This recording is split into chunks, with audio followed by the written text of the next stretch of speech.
nagkakapares ng ground. Parang mami yung ilong eh. Mukhang may tutuluan nata. Hindi lang natin alam kung saan na nitugtong mga ito. Kasi yung brown nga madalang ko nakikita rito. Kung nakita ko nung nakarang araw, yun lang. Ngayon wala naman dito ulit. Lamang siya nakatokang maglimlim.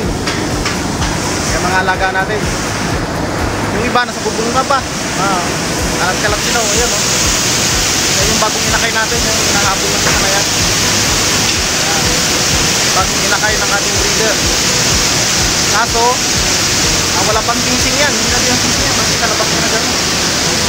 Yung breeder natin sa taas. Tapak. Ito naman yung first batch nila. Ayan. First batch na yun. Hindi ko lang alam kung may kita pare. Siya pa lang yung nakikita ko. Hindi lang alam kung may kapare siya.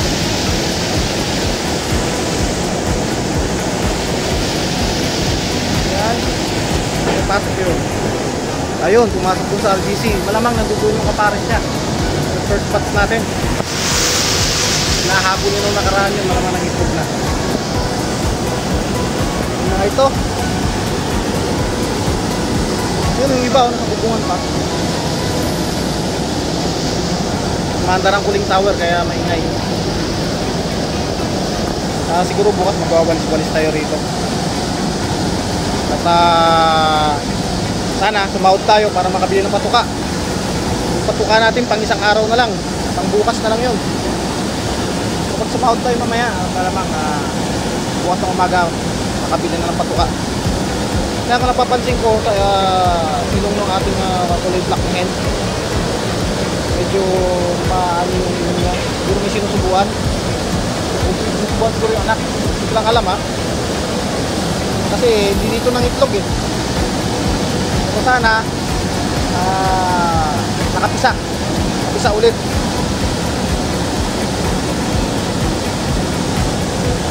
At yung setup natin, babaguhin natin. Sa ngayon kasi yung naglilim eto dito ba parang isang naglilim dyan kasado dito wala pa dito dyan. Pero yung breeder natin na dati dyan na ulit bumabalik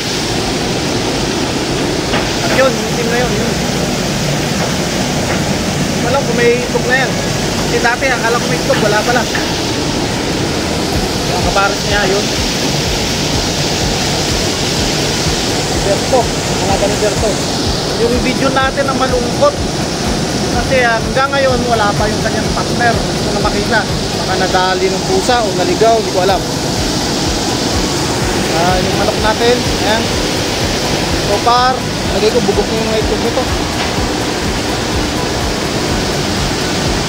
Ayan, binabasa natin yung kanilang area para kahit pa paano mabukasan baka sila sa init survive. Ayan, bagong karga yung mga tubig natin kasi mainit pa rin ngayon, medyo sunstorm time check tayo 5:40 pa lang pero ganyan na siya ka ganyan na siya ka dilim. Paglagay ko mabilis dumilim ito ba nagpares ata itong dalawan to. Yung isang bihag natin tsaka yung team natin nagpares karabulan lagi ko nagpares bago pala tayong pares yung team tsaka yung team natin na binigay ng driver at tsaka yung isang bihag yung nakahabol niya lagay ko nagpares na yan yung itlog na yan natin naman itlog yung pagkaganyan nakahabol ng barako sila dalawa nakahabulan bihag yung isa na yan yung lubar saka yung itim naman binigay sa atin yan binigay sa atin ang ating driver dito. Ayan, may bago pala tayong pares dalawa na yan pagka bumaba na ng 30 degrees Celsius ang dito temperature doon na tayo magsisimula magkulong ng mga alaga natin Pero bago siguro tayo magkulong, ayusin muna natin itong kulungan natin. Yung manok, lalakihan natin yung ano, yung kulungan nila. At yung mga kalapati sa ibabaw. Ayun sila oh. Saan saan na lang pumupunta mga alaga natin. Pati yung bato-bato, binabara ko na. Bato-bato yung isa na yun eh. Binabara ko na. Kasi pati yung mga bato-bato rito, kakalat-kalat lang din dito. Dito na rin maninginain.